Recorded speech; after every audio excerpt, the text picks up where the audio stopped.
अनुराग डांडा पेशी कर रहे हैं, सुनिए क्या कुछ कह रहे हैं।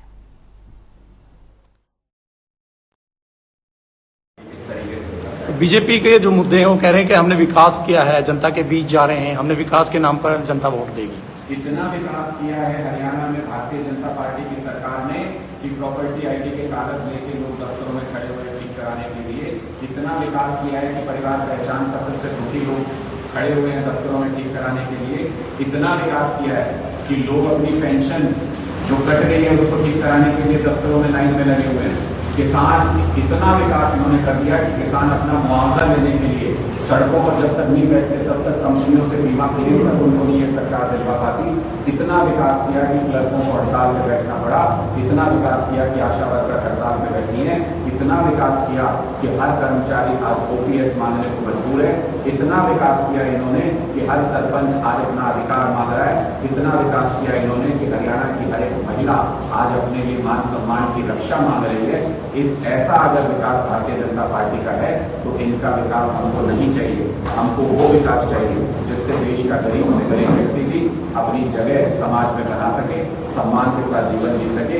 ऐसा विकास नहीं चाहिए जिसमें भारतीय जनता पार्टी धर्म, जाति, इलाकों के आधार पर लोगों को बांटने का काम करती है और उसके ऊपर अपनी राजनीति को करती है। अच्छा अनुराग जी, मुख्यमंत्री दुष्यंत चौटाला गाँव का एक दिन का प्रवास कर रहे हैं। गाँव में रात्रि का ठहराव है, जनसंवाद मिले लोगों से, उधर मुख्यमंत्री भी कर रहे हैं। क्या लगता है कितना फर्क पड़ पाएगा इससे?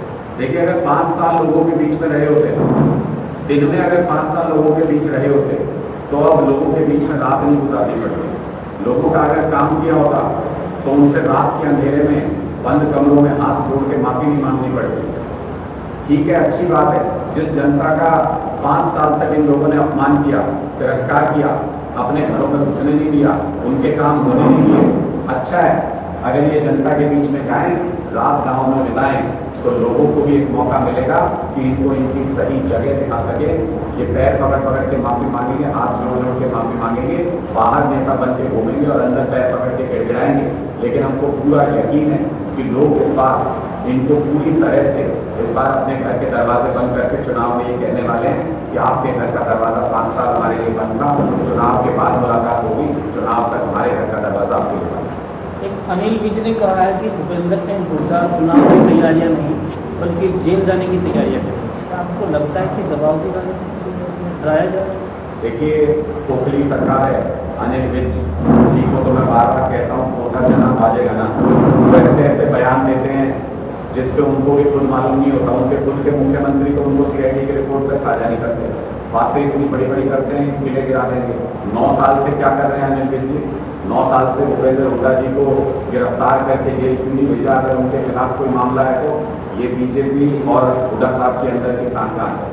ये दोनों आपस में मिले हुए हैं। दोनों के बीच में एक ट्यूनिंग हो रखी है कि जब भारतीय जनता पार्टी कहेगी तब हुड्डा साहब का वॉल्यूम खुलता है, कुछ बोलते हैं, और भारतीय जनता पार्टी कहती है तो वॉल्यूम बंद हो जाता है, हुड्डा साहब बयान देना बंद कर देते हैं।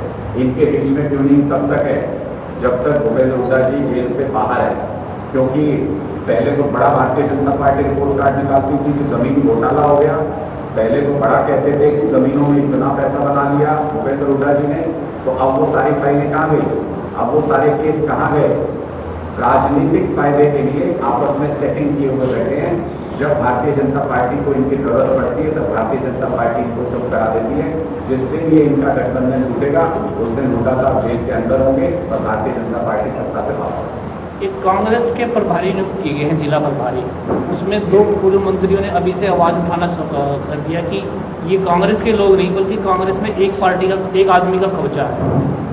देखिए, कई जगहों से ऐसी खबरें आ रही हैं। लोगों के लिए, कुछ लोगों के लिए नई खबर हो सकती है। हमने तो पहले ही कहा था, इनका काम ही है लोगों के लिए लड़ना नहीं, आपस में लड़ना। लोगों के मुद्दों के बारे में मैंने आपको बता दिया। 3 बहुत महत्वपूर्ण और बड़े मुद्दे इस प्रदेश में हुए पिछले कुछ दिनों में। किसान अपने बीमा क्लेम के लिए धरने पर बैठे थे, अपने मुआवजे के लिए प्रदर्शन कर रहे थे, उनको नहीं मिल रहा था। विपक्ष के नाते कांग्रेस पार्टी का दायित्व था भूपेंद्र हुड्डा जी का